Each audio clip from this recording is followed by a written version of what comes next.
안녕하세요. 화재수송 전문 로펌 범고인 금성의 김동국 김호영 변호사입니다. 만약 갑작스러운 화재로 내가 가해자로 지목되고 수억 원의 배상 책임을 져야 할 위기에 처한다면 어떨까요? 심지어 그 근거가 CCTV 영상이라면 말입니다. 오늘 소개해드릴 사건이 바로 그런 경우였습니다. 소방은 CCTV 영상만을 근거로 선풍기를 화재 원인으로 지목했고 보험사는 이를 근거로 1억 원이 넘는 구상금 청구 소송을 제기했습니다. 패소를 면하기 어려워 보이는 상황에 가해자로 지목되어 구상금 청구 소송을 당한 가해자가 저희 화재수송센터를 찾아와서 사건을 의뢰했습니다. 저희는 아무도 주목하지 않았던 증거의 허점을 파고들어 불리함을 뒤집고 승소를 이끌어냈습니다. 이 사례를 소개해드리겠습니다. 화재는 2023년 8월 한 태권도장에서 발생을 했습니다. 이 화재로 3층 태권도장이 전소됐고 1층에 있던 마트까지 그름하고 소화수 피해가 발생을 했습니다.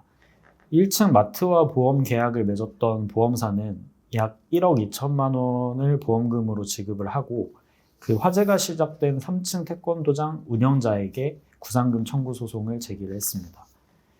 보험사의 주장은 명확했습니다.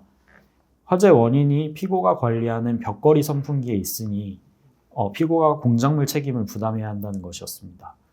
소방의 화재 현장 조사서가 원고 주장의 강력한 증거였습니다. 소방은 화재 현장을 조사한 뒤 벽걸이 선풍기를 발화 지점으로 지목했습니다. 소방은 CCTV 영상에 선풍기가 불에 타며 떨어지는 장면이 확인되었다고 다른 원인을 모두 배제하고 선풍기를 최초 발화 지점으로 판단했습니다. 여기서 한 가지 의문을 가졌습니다. CCTV 영상에는 선풍기에 불이 붙어 떨어지는 장면은 있었지만 정작 불이 시작되는 장면은 없었습니다. CCTV가 선풍기 바로 아래쪽 바닥을 비추고 있었기 때문입니다. 이 말은 불이 선풍기에서 시작된 것이 아니라 다른 곳에서 시작돼서 선풍기로 옮겨 붙었을 가능성도 충분히 있다는 뜻입니다. 저희는 이 가능성에 주목하고 사건 기록 전체를 처음부터 샅샅이 분석하기 시작했습니다. 저희가 주목한 것은 바로 국과수 감정 결과였습니다.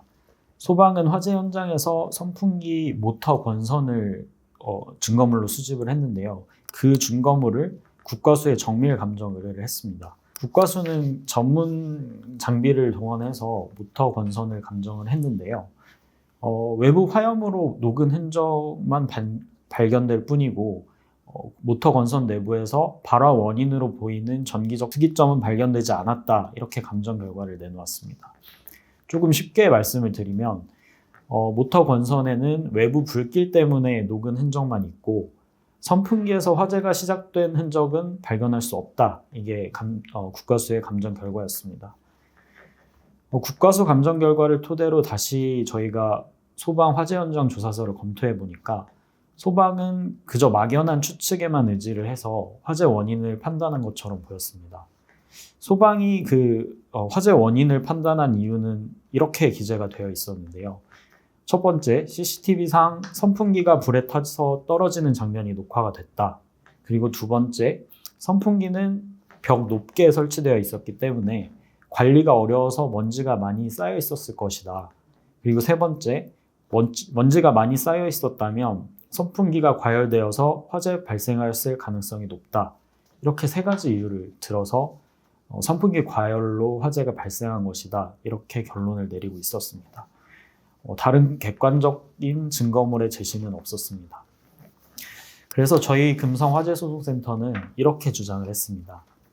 첫째, CCTV에는 선풍기에서 최초 발화하는 장면이 촬영되지는 않았다. 두 번째, 선풍기에 먼지가 많이 쌓여 있었다는 건 아무 근거 없는 추측일 뿐이다. 그리고 결정적으로 세 번째, 저희는 선풍기 과열 화재가 어떻게 발생하는지 과학적 원리를 좀 파고들었습니다. 단순히 선풍기를 오래 틀어놓는다고 해서 화재가 발생하지는 않습니다. 선풍기를 오래 틀어서 열이 좀 발생을 하면 이 열이 점점 선풍기 내부에 있는 전선에 데미지를 줍니다. 그 데미지로 인해서 데미지가 점점 쌓이게 되면 전선의 절연 피복이 서서히 파괴가 되는데요. 그 절연 피복의 파괴가 심해지면 그 내부에서 합선, 저희는 단락이라고도 합니다. 그 단락에 이르면서 결국 화재가 발생을 하는 것입니다. 그런데 그 국과수 감정 결과를 보면 외부 화열에 의해서 녹은 흔적만 발견될 뿐이고 단락의 흔적인 단락흔은 발견할 수 없다. 이렇게 되어 있었습니다. 그렇기 때문에 이러한 국과수 감정 결과는 선풍기 과열로 인한 화재가 아닐 가능성이 높다라는 결정적인 증거였습니다. 저희 금성화재소송센터는 이 부분을 집중적으로 공략을 하고 또 재판부가 이해할 수 있도록 자세히 설명을 했습니다. 그렇습니다. 일반적으로 소방의 화재 현장 조사서 같은 국가화재조사기관의 조사 결과를 탄핵하기는 매우 어렵습니다. 저희 금성화재수사센터가 과학적 이론과 화재조사 이론을 자세히 설명하여 소방의 화재조사 결과를 다툰 결과 1심 법원은 이렇게 판단했습니다. 이 사건 화재의 명확한 원인이 규명되지 않았고 벽면 선풍기가 발화원이라고 인정할 만한 명확한 증거도 없는 점, 소방이 작성한 화재 현장 조사서에 기재된 화재 원인 검토 또한 조사자의 추정적 의견에 불과한 점 등을 종합해 보면 원고가 제출한 증거들만으로는 화재가 있었다는 점을 인정하기에 부족하다. 결국 저희 의뢰인은 1억 원이 넘는 구상금 소송에서 승소할 수 있었습니다. 이번 구상금 청구 사건은 1심 1층 부분에만 한정된 것이었고 만약 이 소송에서 패소했다면 건물 다른 부분인 4층, 5층 손해에 대해서도 손해를 배상해 주어야 하는 처지였는데 다행히 좋은 결과를 얻을 수 있었습니다. 이번 사건은 두 가지 중요한 점을 시사합니다. 첫째, 화재 소송에서 초기 조사 결과가 절대적인 것은 아니라는 점. 그리고 둘째, 추정과 입증, 이 두 가지는 법정에서 완전히 다른 차원의 문제라는 점입니다. 저희는 모두가 당연하게 받아들였던 소방의 화재 조사 결과에 의문을 품었습니다.